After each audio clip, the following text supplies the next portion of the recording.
कहानी की शुरुआत में हम रात का समय देखते हैं, जहां एक माइनिंग साइट पर कोनरैड नाम का आदमी खुदाई करवा रहा था। वो कई सालों से किसी बेहद कीमती चीज की तलाश में था। कोनरैड की बॉडी पर मौजूद गहरे जख्मों के निशान और उसके आर्टिफिशियल हाथ को देखकर साफ पता चलता है कि वो किसी बड़े हादसे से गुजर चुका है, जिसकी वजह से अब वो पहले से कहीं ज्यादा खतरनाक बन चुका था। अगले ही पल माइनिंग साइट पर कॉर्ड कंपनी की अरबपति सीईओ विक्टोरिया कॉर्ड आ जाती है। कोनरैड उसी के लिए काम करता था और पिछले कई सालों से उसके कहने पर एक प्राचीन स्कैरब की तलाश कर रहा था, लेकिन अभी तक वो लोग स्कैरब को ढूंढने में कामयाब नहीं हुए थे। कोनरैड विक्टोरिया को बताता है कि आखिरकार उसने स्कैरब का पता लगा लिया है, अब बस उसे बाहर निकालना बाकी है। ये सुनकर विक्टोरिया बेहद खुश हो जाती है और कोनरैड को सुबह होने से पहले ही स्कैरब को बाहर निकालने का आदेश देती है। विक्टोरिया के पर्सनल साइंटिस्ट डॉक्टर सैंचेज उससे पूछते हैं कि कहीं ये स्कैरब भी पिछले वाले की तरह नकली तो नहीं। इस पर विक्टोरिया जवाब देती है कि ये स्कैरब असली है, क्योंकि वो इसकी ताकत को महसूस कर सकती है। इसके बाद हमें स्कैरब के बारे में बताया जाता है। दरअसल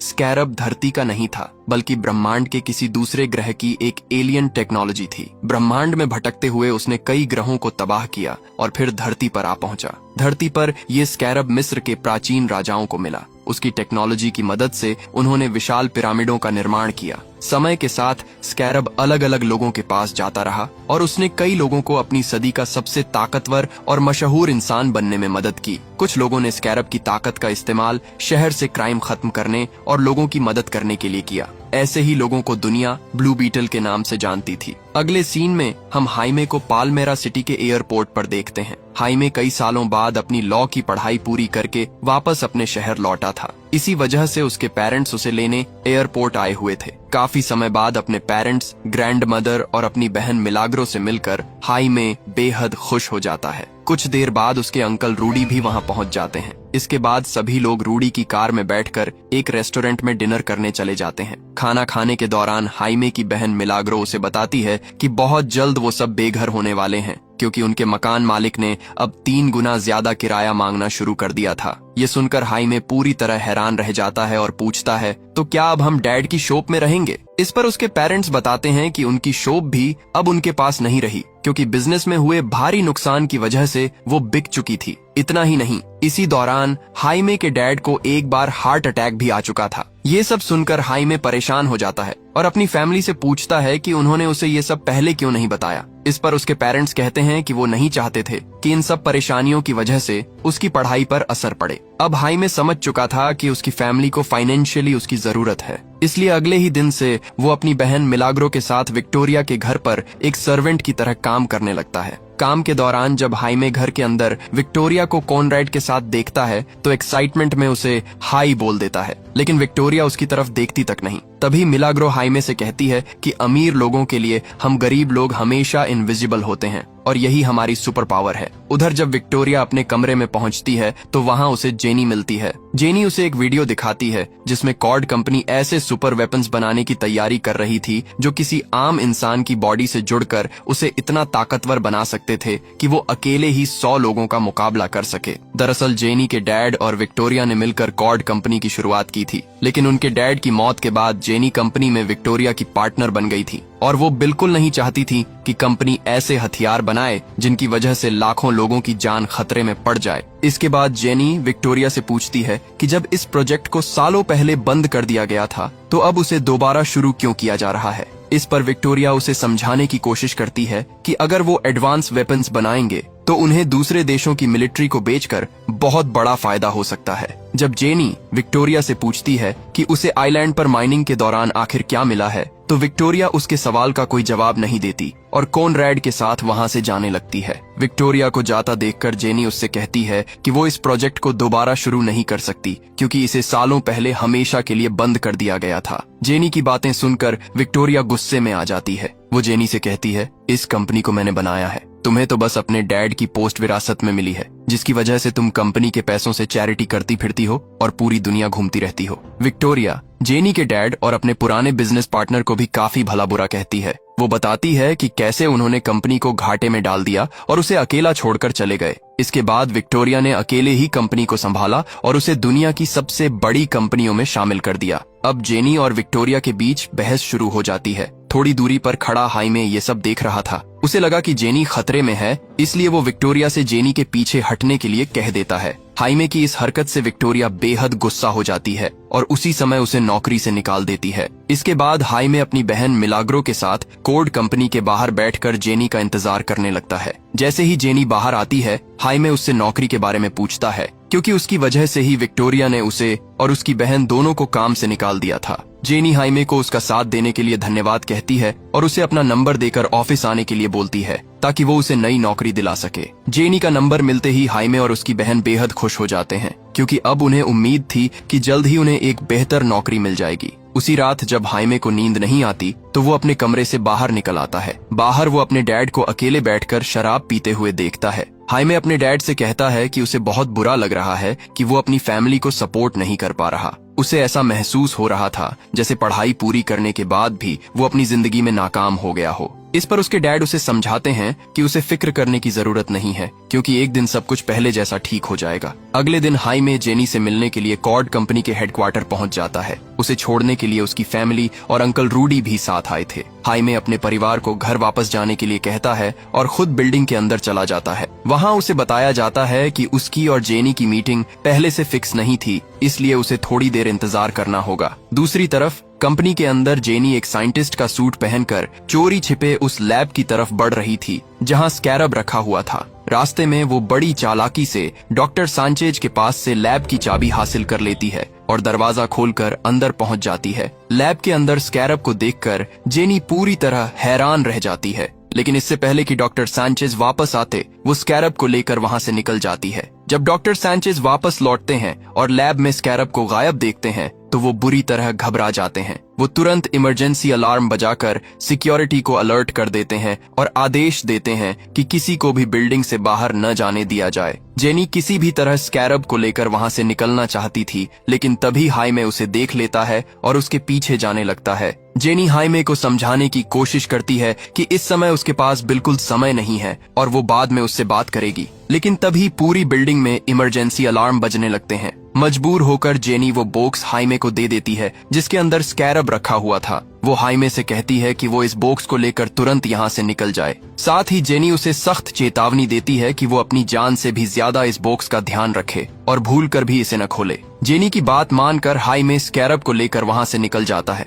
जब हाइमे उस बॉक्स के साथ घर पहुँचता है तो उसके फैमिली मेंबर्स उसका मजाक उड़ाने लगते हैं, क्योंकि वो नौकरी मांगने गया था लेकिन बदले में सिर्फ एक छोटा सा बर्गर बॉक्स लेकर लौट आया था। अब सभी लोग हाइमे से बॉक्स खोलने के लिए कहते हैं, क्योंकि वो जानना चाहते थे कि आखिर उसके अंदर क्या है। पहले तो हाइमे साफ मना कर देता है, क्योंकि जेनी ने उसे बॉक्स खोलने से मना किया था, लेकिन परिवार की जिद करने पर वो आखिरकार बॉक्स खोल देता है। बॉक्स के अंदर मौजूद स्कैरब को देखकर हाइमे और उसकी फैमिली पूरी तरह हैरान रह जाते हैं। किसी को समझ नहीं आ रहा था कि आखिर वो चीज क्या थी। जैसे ही हाइमे स्कैरब को हाथ लगाता है वो एक्टिवेट होने लगता है। ये देखकर हाइमे खुश हो जाता है, क्योंकि उसे लगता है कि ये कोई एडवांस टेक्नोलॉजी डिवाइस है। लेकिन तभी अचानक स्कैरब उसके हाथों से उछलकर सीधे उसके चेहरे से चिपक जाता है। ये देखकर हाइमे और उसके परिवार वाले बुरी तरह डर जाते हैं। जब अंकल रूडी स्कैरब को हाइमे के चेहरे से हटाने की कोशिश करते हैं तो उन्हें जबरदस्त बिजली का झटका लगता है और वो दूर जाकर गिर पड़ते हैं। अब पूरे घर में अफरा तफरी मच चुकी थी।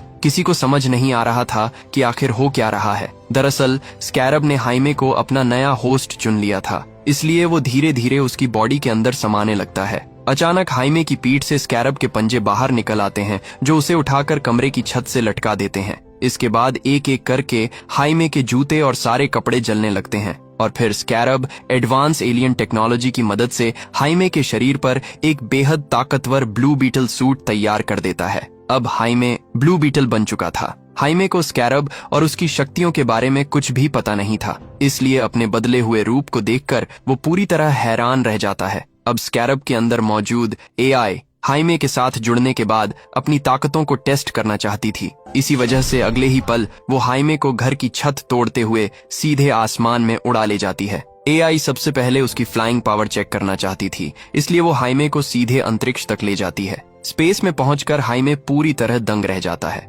उसे अपनी आंखों पर यकीन नहीं हो रहा था कि वो इस समय धरती से इतनी दूर अंतरिक्ष में मौजूद है। इसके बाद एआई हाइमे को बेहद तेजी से वापस धरती की तरफ लेकर आती है, लेकिन जमीन पर गिरने से ठीक पहले वो उसे हवा में रोक देती है, क्योंकि अब वो उसकी लैंडिंग पावर टेस्ट कर रही थी। फिर एआई हाइमे को पूरी सिटी में बिजली जैसी रफ्तार से उड़ाने लगती है ताकि उसकी स्पीड चेक की जा सके। तेज रफ्तार में उड़ते हुए हाइमे अचानक एक कार के ऊपर जा गिरता है, जिससे कार पूरी तरह तबाह हो जाती है। हालांकि हाइमे को जरा सी भी चोट नहीं लगती। हाइमे तुरंत कार के मालिक से माफी मांगने लगता है, क्योंकि उसने जानबूझकर ऐसा नहीं किया था। इसी दौरान हाइमे सड़क के ठीक बीचों बीच खड़ा था और सामने से उसकी तरफ तेज रफ्तार में एक बस आ रही थी। एआई को लगा कि बस उसके होस्ट यानी हाइमे पर हमला करने वाली है, इसलिए उसे बचाने के लिए वो तुरंत उसके सामने अपने विंग्स फैला देती है। लेकिन जैसे ही बस उन विंग्स से टकराती है, वो बीच से 2 हिस्सों में कट जाती है। हालांकि बस में बैठे किसी भी इंसान को चोट नहीं पहुंचती। ये सब देखकर वहां मौजूद लोग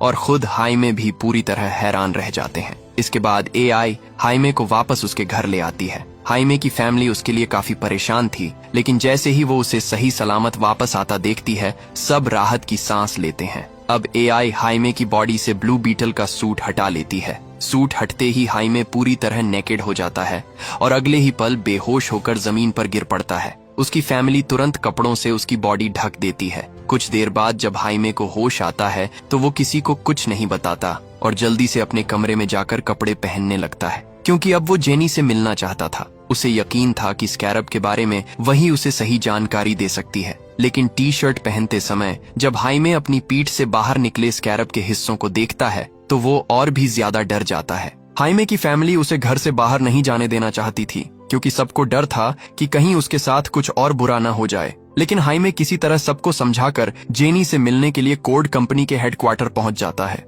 वहां पहुंचकर वो देखता है कि जेनी किसी से छुपते हुए भाग रही है। जैसे ही जेनी की नजर हाइमे पर पड़ती है, वो जल्दी से उसकी कार में बैठ जाती है और उससे तुरंत गाड़ी भगाने के लिए कहती है। दरअसल विक्टोरिया को पता चल चुका था कि लैब से स्कैरब जेनी ने चुराया है, इसलिए अब उसके गार्ड्स जेनी को मारना चाहते थे। हाइमे किसी तरह जेनी को लेकर वहां से भाग निकलता है और विक्टोरिया के गार्ड्स से बचते हुए अपने घर पहुंच जाता है। घर पहुंचते ही हाइमे के अंकल रूडी उस पर गुस्सा करने लगते हैं, क्योंकि वो उनकी कार लेकर गया था और अब वो कई जगह से टूट चुकी थी। हाइमे की फैमिली भी जेनी से नाराज थी, क्योंकि उसी के दिए बोक्स की वजह से हाइमे की ये हालत हुई थी। तभी हाइमे के डैड सबको शांत कराते हैं और कहते हैं कि उन्होंने इससे भी मुश्किल दिन देखे हैं, इसलिए डरने की कोई जरूरत नहीं है, क्योंकि ये बुरा समय भी एक दिन गुजर जाएगा। जब जेनी हाइमे से स्कैरब के बारे में पूछती है तो हाइमे उसे बता देता है कि स्कैरब अब उसकी बॉडी के अंदर मौजूद है। साथ ही वो अपनी पीठ से बाहर निकले स्कैरब के हिस्से भी सबको दिखाता है। ये देखकर जेनी हैरान रह जाती है।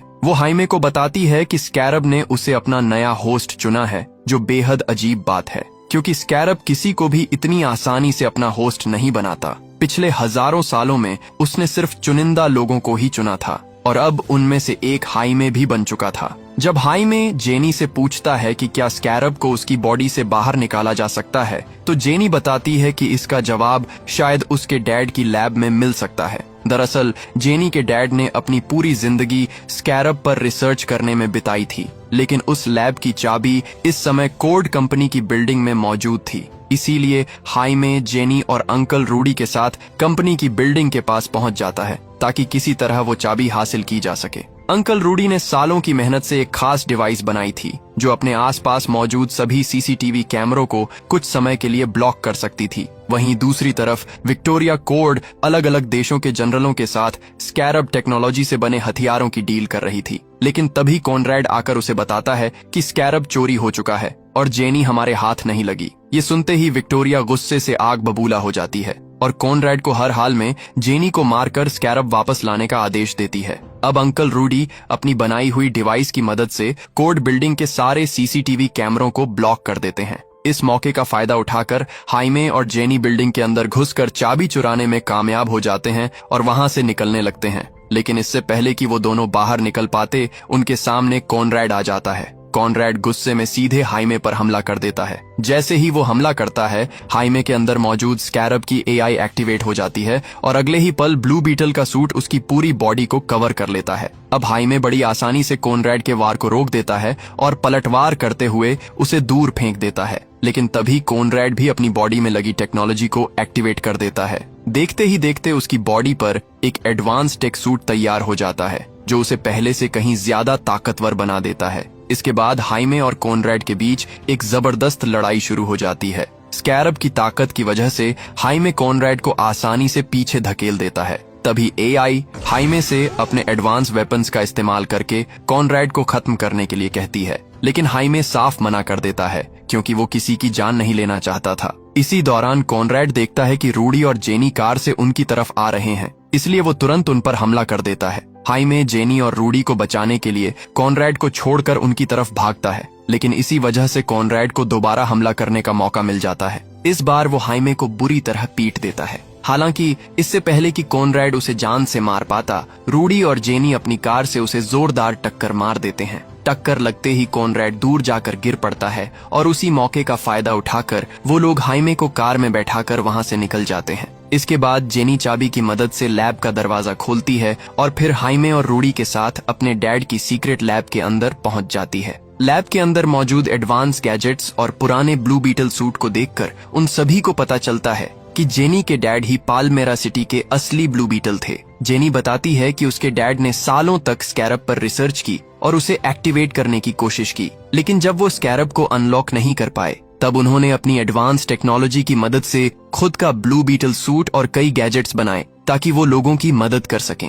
इसके बाद जेनी रूडी से कहती है कि उसके डैड के कंप्यूटर में जरूर ऐसा डेटा होगा जिससे पता चल सके कि स्कैरब किसी इंसान की बॉडी पर कैसे काम करता है या उसे बॉडी से बाहर कैसे निकाला जा सकता है। अब रूडी कंप्यूटर को अनलॉक करके सारी फाइल्स चेक करने लगता है। तभी उन्हें पता चलता है कि हाइमे से पहले स्कैरब ने जिस इंसान को अपना होस्ट चुना था, जेनी के डैड ने उस पर भी रिसर्च की थी। उस रिसर्च से उन्हें एक बेहद डरावनी बात पता चली थी। स्कैरब को उसके होस्ट की बॉडी से तब तक अलग नहीं किया जा सकता जब तक उस इंसान की मौत न हो जाए। ये सुनते ही हाइमे पूरी तरह टूट जाता है। वो अपनी पूरी जिंदगी किसी मशीन या एंड्रॉइड की तरह नहीं जीना चाहता था। गुस्से और डर में हाइमे लैब से बाहर चला जाता है। उसे समझाने के लिए अंकल रूडी भी उसके पीछे जाते हैं। रूडी हाइमे को बताते हैं कि कैसे उसके डैड ने अपनी पूरी जिंदगी फैमिली के लिए कुर्बान कर दी और हमेशा वही किया जिससे उनका परिवार खुश रह सके। वो हाइमे से कहते हैं कि उसे ये ताकत किसी वजह से मिली है। अगर वो अपनी शक्तियों का सही इस्तेमाल करे तो वो अपनी फैमिली की गरीबी दूर कर सकता है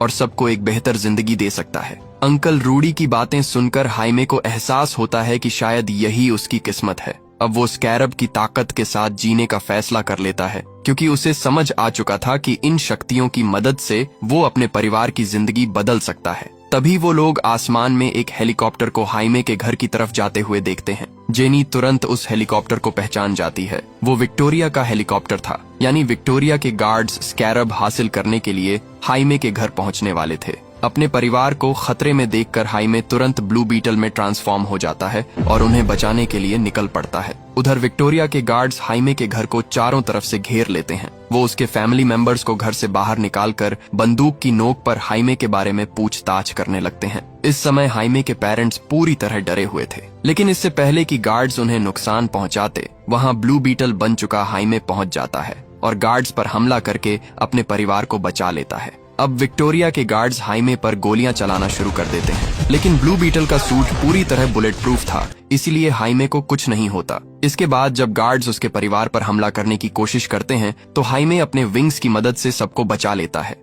स्कैरब की एआई लगातार हाइमे से कह रही थी कि वो अपने घातक हथियारों का इस्तेमाल करके सभी गार्ड्स को मार डाले, लेकिन हाइमे फिर से ऐसा करने से मना कर देता है। वो सिर्फ ऐसे हथियारों का इस्तेमाल करता है जिनसे गार्ड्स घायल हों, लेकिन उनकी जान न जाए। विक्टोरिया कोड हेलीकॉप्टर में बैठकर ऊपर से ये सब देख रही थी। वो तुरंत कॉनरैड को अपने खतरनाक हथियारों से हाइमे पर हमला करने का आदेश देती है। स्कैरब की एआई हाइमे को पहले ही चेतावनी दे देती है कि उस पर हमला होने वाला है, इसलिए हाइमे भी कॉनरैड का सामना करने के लिए तैयार हो जाता है।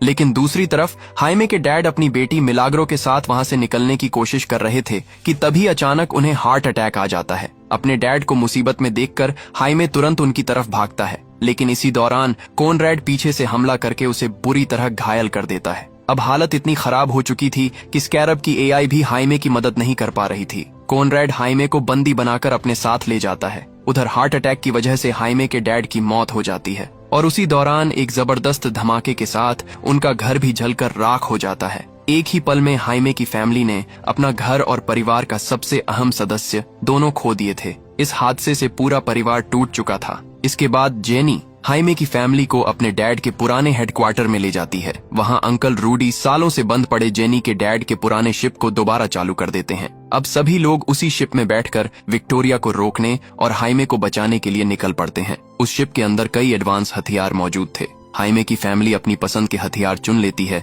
ताकि वो विक्टोरिया के गार्ड्स का मुकाबला कर सकें। इसके बाद वो लोग प्लान बनाते हैं कि जिस किले में हाइमे को कैद रखा गया है वहां टनल के रास्ते मेन पावर सप्लाई तक पहुंचकर बिजली काट दी जाए ताकि अंधेरे का फायदा उठाकर वो हाइमे को बचा सकें। दूसरी तरफ जब हाइमे को होश आता है तो वो खुद को एक बड़ी इलेक्ट्रिक मशीन से बंधा हुआ पाता है। दरअसल विक्टोरिया ने अपने साइंटिस्ट्स को आदेश दिया था कि वो हाइमे की बॉडी से स्कैरब की ताकत निकालकर कॉनरैड के अंदर ट्रांसफर कर दें। उधर जेनी और हाइमे की फैमिली विक्टोरिया के गार्ड्स पर हमला कर देती है। रूडी अपनी चालाकी और एडवांस टेक्नोलॉजी की मदद से कई गार्ड्स को आसानी से खत्म कर देता है। इसके बाद वो सभी लोग टनल के रास्ते इलेक्ट्रिक पावर सप्लाई की तरफ बढ़ने लगते हैं। वहीं दूसरी तरफ विक्टोरिया के आदेश पर साइंटिस्ट्स हाइमे की शक्तियों को कॉनरैड के अंदर ट्रांसफर करना शुरू कर देते हैं। जब जेनी और मिलाग्रो गार्ड से बचते हुए पावर सप्लाई रूम तक पहुंचती हैं, तो वो देखकर दंग रह जाती हैं कि विक्टोरिया ने वहां एडवांस मशीनों का पूरा नेटवर्क तैयार कर रखा था।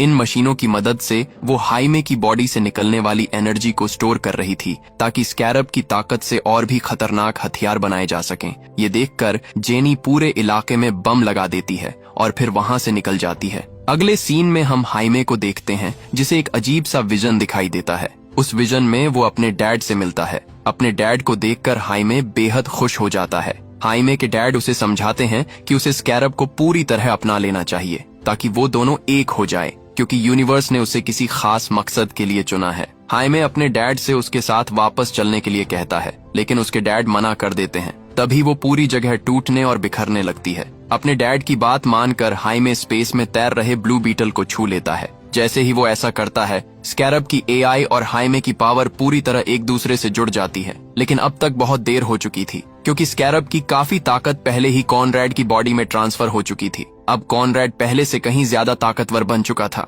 और चारों तरफ तबाही मचाना शुरू कर देता है। उधर जेनी के लगाए हुए बम फट जाते हैं, जिससे लैब की पूरी पावर सप्लाई बंद हो जाती है। इस मौके का फायदा उठाकर हाइमे खुद को मशीन से आजाद कर लेता है, लेकिन इससे पहले कि कॉनरैड उसे मार पाता, विक्टोरिया का पर्सनल साइंटिस्ट लैब का दरवाजा खोल देता है और हाइमे को बाहर निकलने में मदद करता है। वो हाइमे से कहता है कि उसकी फैमिली यहीं मौजूद है और उसे तुरंत जाकर उन्हें बचाना चाहिए। साइंटिस्ट ऐसा इसलिए करता है क्योंकि अब उसे एहसास हो चुका था कि वो इतने समय से विक्टोरिया का साथ देकर गलत कर रहा था। अपनी फैमिली के वहां होने की बात सुनते ही हाइमे उन्हें बचाने के लिए निकल पड़ता है। उधर कॉनरैड गुस्से में उस साइंटिस्ट को बेहद बेरहमी से मार डालता है और फिर हाइमे का पीछा करने निकल जाता है। कुछ ही देर में कॉनरैड हाइमे तक पहुंच जाता है, लेकिन मरने से पहले हाइमे किसी तरह उससे बचकर भाग निकलता है। भागते भागते वो एक लोहे के विशाल दरवाजे तक पहुंच जाता है, जिसके आगे जाना लगभग नामुमकिन था। उधर विक्टोरिया के गार्ड्स लगातार उसकी तरफ बढ़ते जा रहे थे। इस समय हाइमे स्कैरब की ताकत का इस्तेमाल भी नहीं कर सकता था, क्योंकि स्कैरब की एआई उसे बताती है कि पावर ट्रांसफर होने की वजह से सिस्टम को दोबारा एक्टिवेट होने में थोड़ा समय लगेगा। अब इससे पहले कि विक्टोरिया के गार्ड्स हाइमे को मार पाते, वहां उसकी ग्रैंड मदर एक विशाल मशीन गन लेकर पहुंच जाती हैं और आते ही सारे गार्ड्स को गोलियों से भून देती हैं। अपनी दादी का ये खतरनाक रूप देखकर हाइमे पूरी तरह हैरान रह जाता है। इसके बाद उसकी ग्रैंड मदर हाइमे को गार्ड से बचाकर सुरक्षित शिप तक ले आती है। वहीं दूसरी तरफ जेनी और हाइमे की बहन मिलाग्रो अब भी टनल के अंदर फंसी हुई थीं। इसी दौरान विक्टोरिया को टनल के अंदर जेनी मिल जाती है और वो उसे बंदी बनाकर अपने साथ ले जाती है। जब हाइमे को पता चलता है कि जेनी और उसकी बहन अभी भी टनल में फंसी हुई हैं, तो वो उन्हें बचाने के लिए दोबारा टनल के अंदर जाने का फैसला करता है। अगले सीन में हम मिलाग्रो को देखते हैं, जो अकेले ही जेनी के डैड के एडवांस गैजेट्स की मदद से विक्टोरिया के गार्ड से लड़ रही थीं। लेकिन तभी वहां हाइमे भी पहुंच जाता है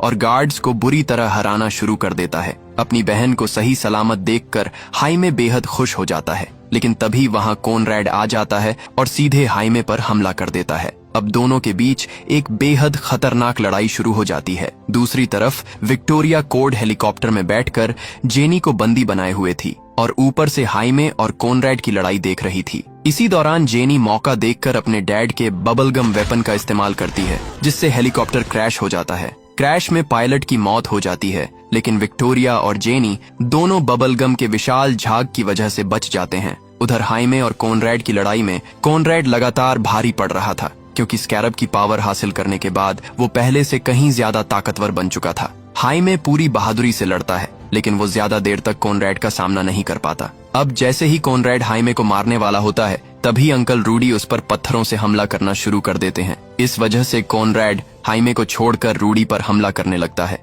हाइमे को लगता है कि कॉनरैड ने उसके अंकल को मार दिया है। ये देखकर वो गुस्से में अपना पूरा पावर इस्तेमाल करते हुए कॉनरैड पर हमला कर देता है और उसे बुरी तरह घायल कर देता है। अब हाइमे कॉनरैड को खत्म करना चाहता था, लेकिन तभी स्कैरब की एआई उसे रोक देती है। दरअसल एनर्जी ट्रांसफर के दौरान एआई ने कॉनरैड की यादों को पढ़ लिया था। उसे पता चलता है कि कॉनरैड ने बचपन से ही बहुत दर्द सहा था। एक युद्ध में वो बुरी तरह घायल हो गया था, जिसकी वजह से उसके कई बॉडी पार्ट्स काटने पड़े। इसके बाद विक्टोरिया ने उसकी यादें मिटाकर उसे अपने फायदे के लिए इस्तेमाल करना शुरू कर दिया। कॉनरैड की सच्चाई जानने के बाद हाइमे उसे मारने का फैसला बदल देता है। अब धीरे धीरे कॉनरैड की पुरानी यादें वापस आने लगती हैं। उसे ऐसा महसूस होता है जैसे उसकी माँ उसे पुकार रही हो। इसी वजह से वो सीधे विक्टोरिया के पास जाता है और खुद को ब्लास्ट कर देता है। उस धमाके में कॉनरैड के साथ साथ विक्टोरिया भी मारी जाती है। कॉनरैड के ब्लास्ट से वहां किसी न्यूक्लियर धमाके जैसी तबाही मच जाती है, लेकिन हाइमे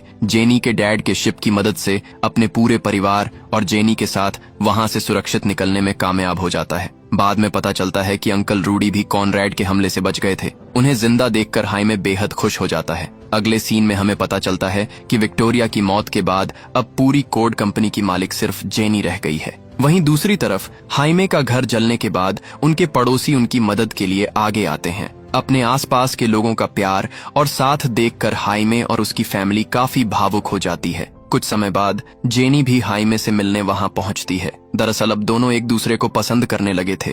जेनी फैसला करती है कि वो हाइमे और उसकी फैमिली की आर्थिक मदद करेगी, ताकि वो फिर से अपनी जिंदगी शुरू कर सकें। और इसी के साथ ब्लू बीटल की कहानी यहीं खत्म हो जाती है।